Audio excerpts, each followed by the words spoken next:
Welcome back to Waking Mad. I'm Ben Bruce, and here with us on the show we have Dr Kennan Taylor, and this is part 2 of this episode. So back to our discussion, let's start talking about some of the published works that you have, some of the books you've written. Would you start with that, please? Yeah, surely. What have you written? Well, while I was still in practice, I wrote 2 books, which are, self-published, which I did as an adjunct to my practice effectively at the time, as an educational tool for my patients and clients. One was called Growing Younger, which was taking a more sort of genteel approach through health issues like diet, mental health, and even spiritual health. And that's a little bit of a self journey. It guides people into being able to look at these dimensions. There's about 7 in all. And it's one I've tended to use and give out to people for self-instruction. I've put it on a PDF format so that people can access it fairly easily. And then I wrote a book called Medicine at the Crossroads, which is probably an over-ambitious work at a time when I was still finding my feet with how to write. And it took various themes which are now very significant in my life and explored them, like particularly the concept of soul, the relationship of health to spirituality, traditions that were doing this, the deficiencies in Western medicine that pointed in this direction. And it used examples, it used some fictional examples of people with Western diseases and how you could look at them both from a medical and also a more complementary, holistic and spiritual framework. But that was really largely a work which it's more like a teaching work, really. And then, but that really stirred me up. That got me much more into what had then, up to that time, been rather a largely parallel path of exploration. And then I wrote a book called Just Add Blood, which is a book about the anglo-saxon runes. I decided to dive into my traditional background of anglo-saxon medicine, and I looked at the runes, which are a tool for divination, magic and healing, and explored them, because there isn't, I don't think, a particularly good modern book in that area. And that stirred me up immensely. I was then felt very much immersed in my tradition and very much immersed in what the book evoked in me. And I was surprised that it got published readily in the UK and is still available. Mm-hmm. So I then went on and wrote a couple of other books, one of which has been published and one of which is sitting in the wings at the moment. The one that was published was about the relationship between sexuality and spirituality via the supernatural. And that was a series of short stories about how sexual activity can lead into spiritual states. You just like all the nitty-gritty topics, don't you? Oh yeah, I love them. I love them. And the last one I've written is I've just told you, I've just literally just finished, is the Doctor Medicine Couldn't Kill, which is a sort of... Medicine Couldn't Kill. The Doctor Medicine Couldn't Kill. That's a rather provocative title. Probably, and it's... I gather you're the guy, right, the Doctor? Oh no, of course not. He's a sort of an alter ego in the book somewhere. Yeah. Anyway, it's slightly distant because it's a lot of personal story. It's a bit of a memoir. But those 2 books, the books on runes and the books on sexuality, made it almost impossible to stay in the profession. So writing the books affected you? Very strongly. We've often said that, Jesse and myself, at Waking Mad, the consciousness project, you know, we weren't sure whether we were doing the consciousness project or the consciousness project was doing us. Mm. And you often see that dialectical process, not just between people, isn't it, but actually between what you yourself are doing. Mm-hmm. You get that feedback loop reflexively. So you were noticing that your work as a point of departure and stepping out of the mainstream was strengthening the fact that you couldn't stay in that mainstream anymore. Yeah, if I was to put it in traditional language, you've used the modern one of consciousness in it, drawing, but the dynamic is the same. I kind of felt the ancestors were talking.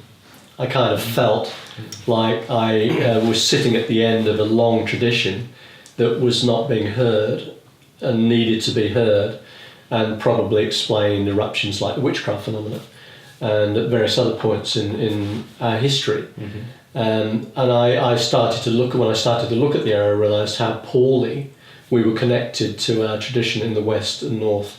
You know, by West and North I mean the Western tradition as we know it now, but the Northern traditions being those in Europe from the Alps up, really, you know, French, Germanic in particular, Scandinavian and British, Celtic, Anglo-Saxon, if you look more historically at them. Actually, one of the things that Jesse was saying in a Waking Mad podcast previously was how artificial these boundaries are that separate nation states or countries.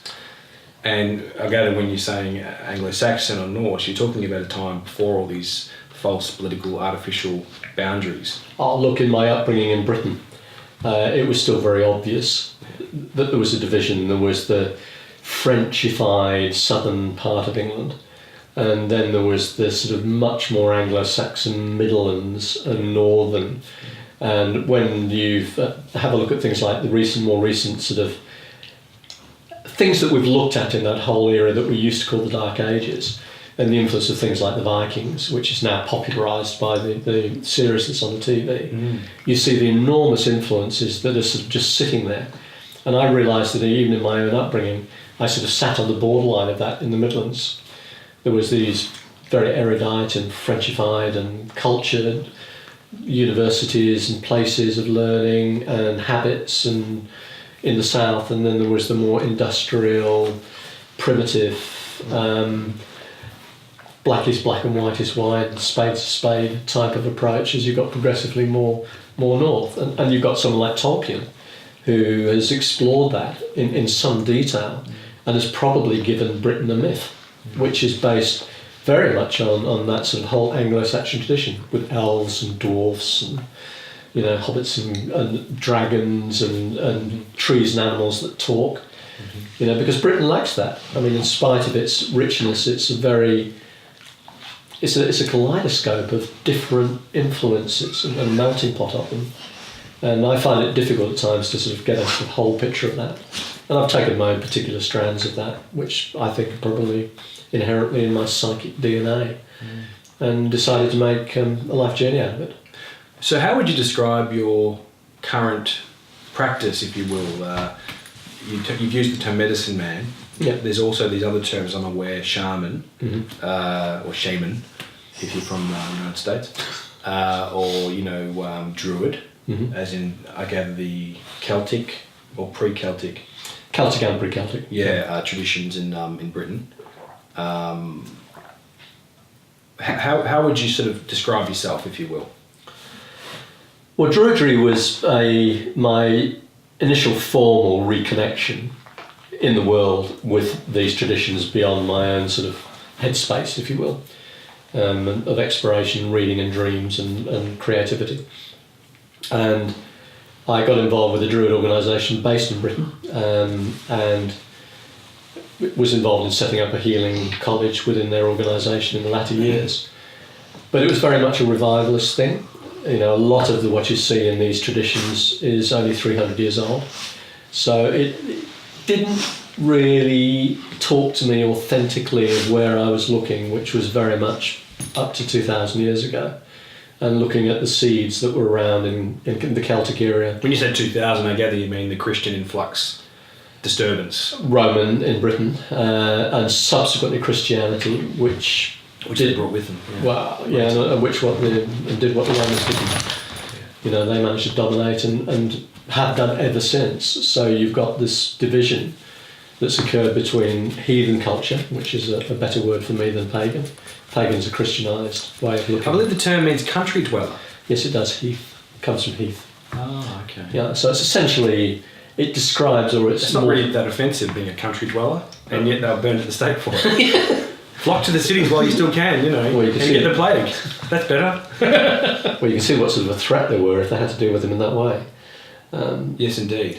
But for me, it was like in that period, about 1,500, 2,000 years ago, and particularly when the Romans left about 400 years after Christ's death, supposedly, 400 AD, 412 I think it was, then there was this quite a lot of mixing going on in Britain and Northern Europe with movement of German peoples, Anglo-Saxon influence, the existing Celtic tradition that was then re-emerged somewhat with the Romans leaving, Viking influence, which had significance in places like Scotland and Ireland and northern Britain.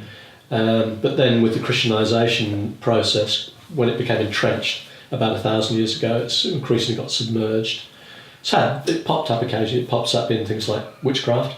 It's popped up with the whole Romantic tradition, the Grail legends, Arthur and the Knights and the Round Table and Merlin, talk back to and are informed from Celtic and early Anglo-Saxon tradition, in my view. And there is something about, I mean, as a boy I was reading the Arthurian legends and things like that, and obviously, you know, Tolkien's The Hobbit and Lord of the Rings and all those sorts of things. There's something incredibly attractive about that literature / history, which, well, I gather it's triggering something within us. There's something that we're attracted to in that, the mystery of it all. I think that in itself is really, really significant. Yeah. And right at the moment, we've got this series, The Vikings. The Vikings, I love it. Which is causing a mini storm. Yeah. And even though it's historically a little bit inaccurate and all the rest of it, it does talk to people. And if you look I've been following this with social media and looking at the effect that's having on particularly Northern America, and stands behind even things like the Trump phenomenon. You know, the resurgence of this primal sense of place and being. You've got people in America now talking about their roots in Scotland and Ireland and looking at how much they are Icelandic or Northern. It's very, very significant. I'm wondering how many people, if anyone, have actually connected the cultural resurgence to this sort of historical mysteries, and indeed the Vikings and so on, to the Trump phenomenon. I don't think it's been done, but I think it's obvious. That's a very interesting point. Yeah, it is an interesting point. I think you'll see more of it. I think it's fairly inevitable. I think that's probably represents I think he's tapped into that. I think he's tapped into that sort of, if you have a look at Christianity's influence in Britain, for example, the folk traditions tended to be amongst the peasants, the working class, call it what you will, whereas Christianity has always been more entrenched with the power elites, be it the aristocracy, the associated priesthood, the dominant classes. So there's always been this two-tier system, and it's an illusion to think that Britain is Christianised. You know, I, as a child, had contact with herbs, charms, odd people who are healers. Now, on that note, just with regard to your own evolution as a practitioner toward the medicine man that you are now, with druid underpinnings, it seems. When you were talking about the runes before, how are you able to consider the runes from a scientific perspective seriously? How are you able, this is what I'm interested in, how are you able to bridge that gap between your scientific training in physiology, which is, you know, extremely scientifically robust physiology and medicine, and then, you know, things like runes and charms and spells and all that sort of stuff? How did you do that? How did you bridge it? How did you go, I'm going to have a go at that, I'm going to throw those runes? How did you do it? Mainly in disturbed periods. I think often in disturbed periods we often find that the irrational surfaces, and we make sure we don't walk on the cracks of the pavement. You know, we often do take a more magical and emotionally based view of life. And I suppose what had happened, particularly in my Jungian analysis, personal, was that at various times when I was going through major changes in my own life, I found that things like dreams, synchronicities, unusual events, chance meetings, talked or had relevance or significance for me. So I then formalised that, played around with the I Ching, played around with the tarot pack. And what was it that validated that for you, that made you think, oh, this has actually got some merit in it? When I had a sense that I was having a dialogue, that what I was doing with the runes was having a dialogue with an unseen reality. And that sounds either mad or mystical, depending on your viewpoint, but I went with it, and I continued to experiment with it, and I used the runes in things like ritual setting. I used it at significant times and tried to look at what the runes were telling me in relationship to the questions that I had, and check the match, if you like, and see whether it made any sense. And as I found increasingly it kind of did, I started to understand that realm of magic's really very, very practical. So the proof's in the pudding, really, isn't it? It's like the old adage about meditation. Meditation is a science. All you've got to do is try it and work with it to see that it works. Yeah. You know, it's that anecdotal, experiential self-responsibility approach. I mean, am I reading into it? I mean, I'm sure everybody's got a viewpoint about my belief in the runes, or my faith in the runes, or my knowledge of the runes, but they work. They give you insight, clarity? They give clarity, insight, and they give a sense of a more transcendent perspective in which I feel embedded as an individual. Right. And what I found with modern druidry, and one of the reasons I went more to the anglo-saxon, was that A, it had more of a history, and B, it had medicine and a medical system that was not Roman or Greek, and C, it had healing connected to things like ritual, nature, herbs, ceremony. Those features were quite strong, and those are the ones that I recalled, inadvertently if you like, from my background on the farm, that I saw veterinarians use it appropriately or otherwise in various ways, the folk people that I knew use. So I thought, I'll work more actively with this. So I started working with a yearly cycle of ceremonies, with the solstices, equinoxes and what are known as fire festivals. I constructed a sweat lodge underground at the property near Albany, and for many, many years we did weekly sweat lodges. I did a ceremony in that and used it to attain an altered state of consciousness, right, and explore where I was at and where the people I was conducting the ceremony for were at, or led them through that. So I started to see the effects of that, and this is over many years with many people. I started to introduce this into my psychotherapy, even though I was still in formal medical practice, and not directly in casting runes, but starting to look at dreams and synchronicities and unusual experiences and the whole realms of the irrational in a bit more detail. I started to trust my clients' inherent spirituality, which I could usually read by now reasonably well. So if they were obviously a Buddhist, I didn't sort of throw the runes at them as a suggestion. You know, I could adapt and adopt a sort of more Buddhist approach to working with them. If I may, just to sort of bring this together a bit for myself even, what is it that this all points at? So the runes and information coming from where, about what? What is it that consciousness goes into as an altered state? Or what is it that dreams are indicating? What is going on with an ecstatic trance? Or when you have a sweat lodge, an altered state of consciousness? What is initiation? You know, what are we pointing at here as an overarching theme?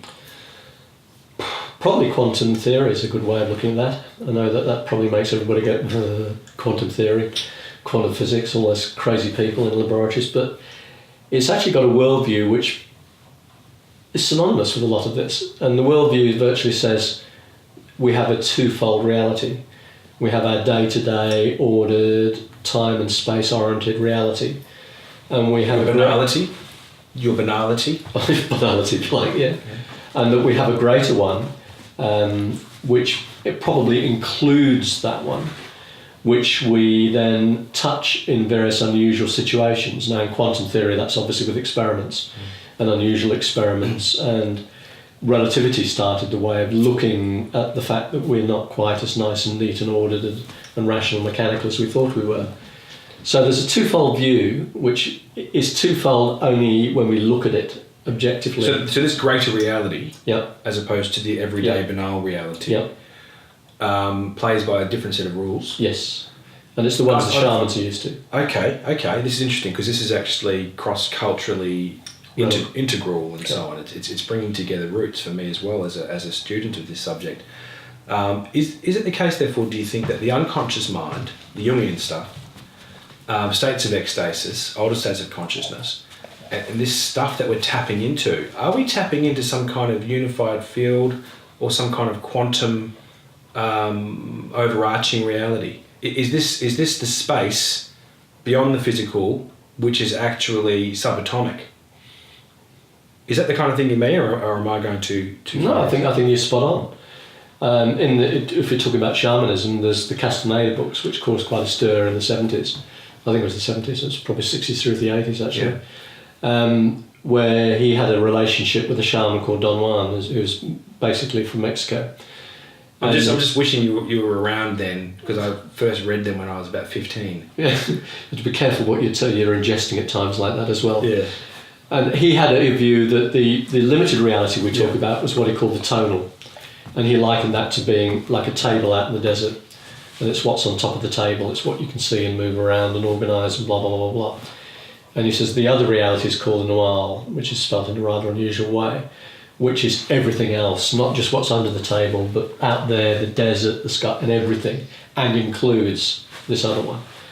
And pointed out that was what the shaman did was he was a marginal person. He worked between those two realities.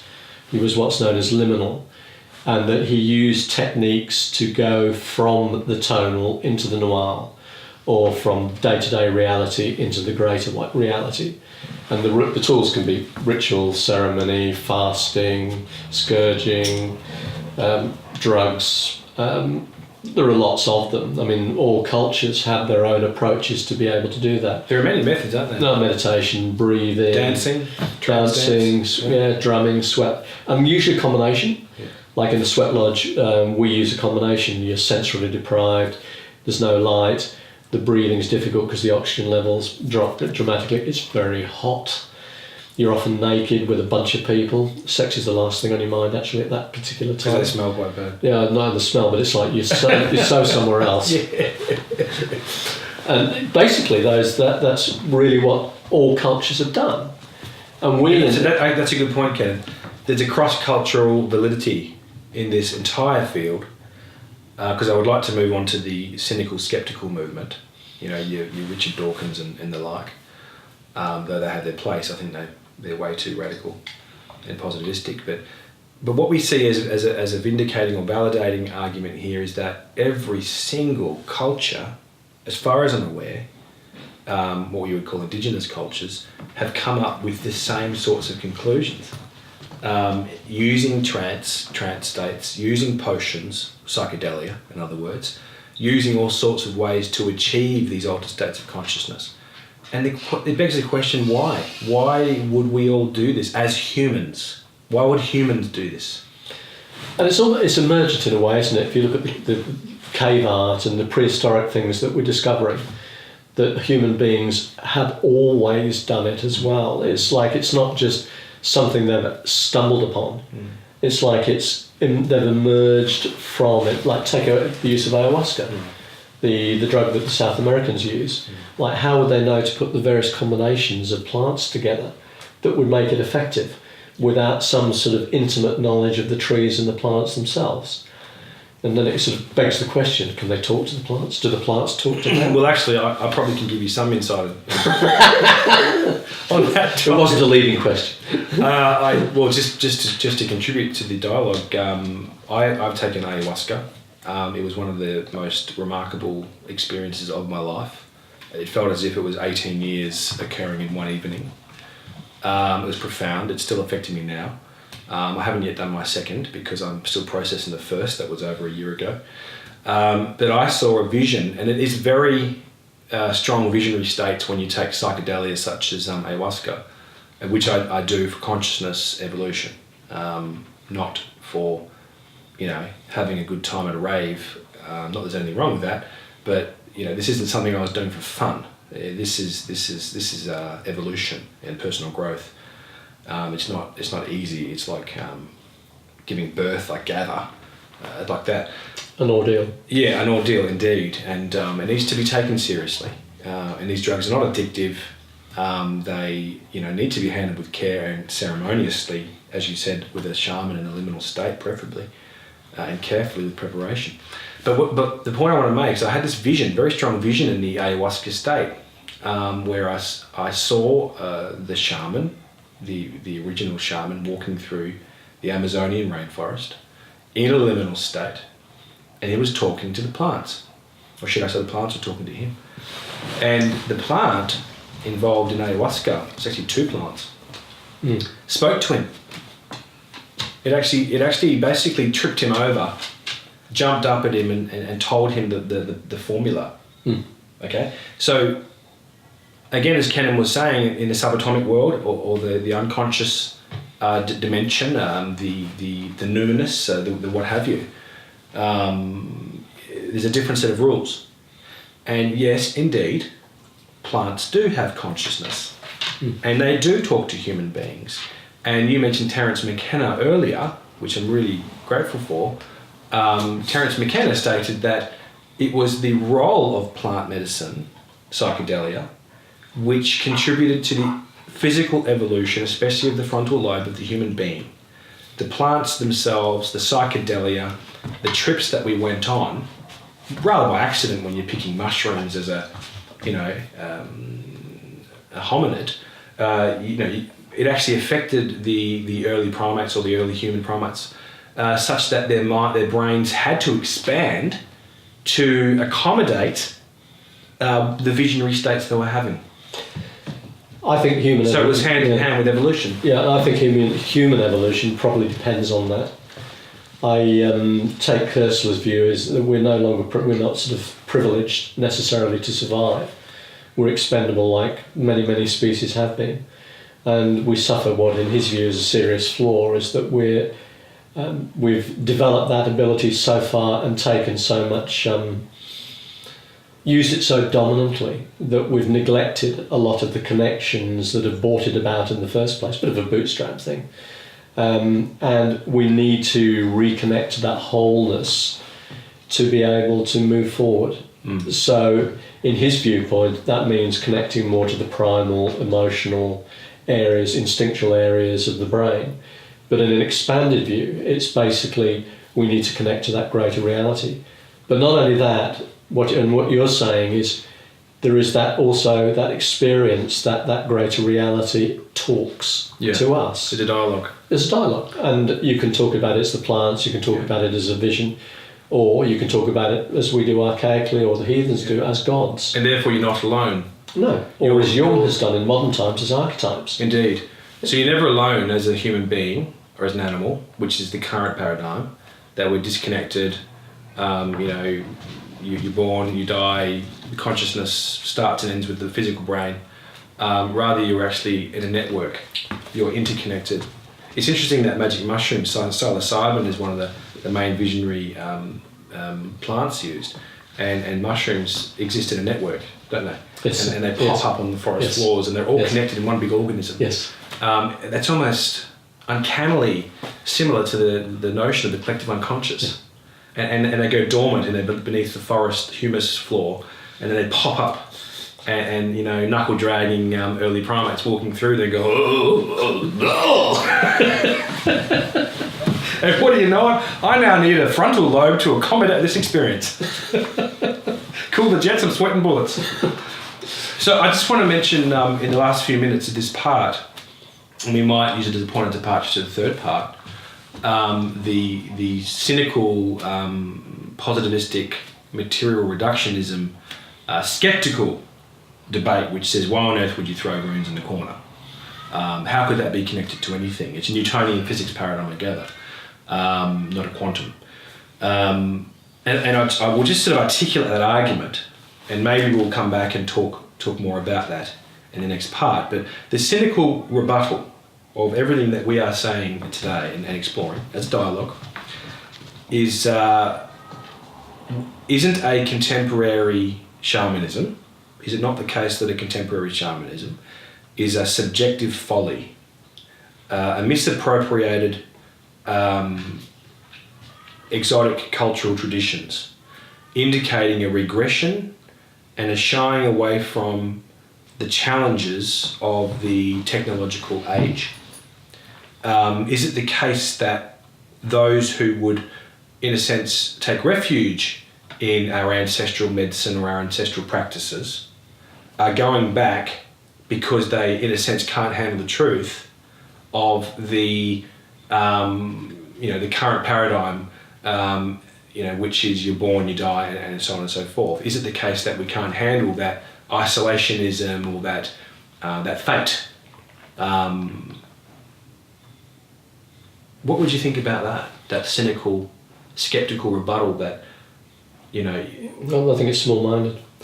I think it's sort of literally small-minded. I think it basically is not expansive, it's not experimental, it's not explorative. it's rather an ad hominem attack too, isn't it? I think the difficulty is, were the modern scientific, technological, rational approach to life, and particularly in my view in medicine, successful, then it's self-fulfilling, they don't need to argue it.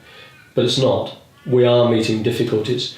We have not been able to fulfill the promises that science apparently was giving us in areas like medicine, and we're progressively finding ourselves unable to find those answers with science. There is a problem.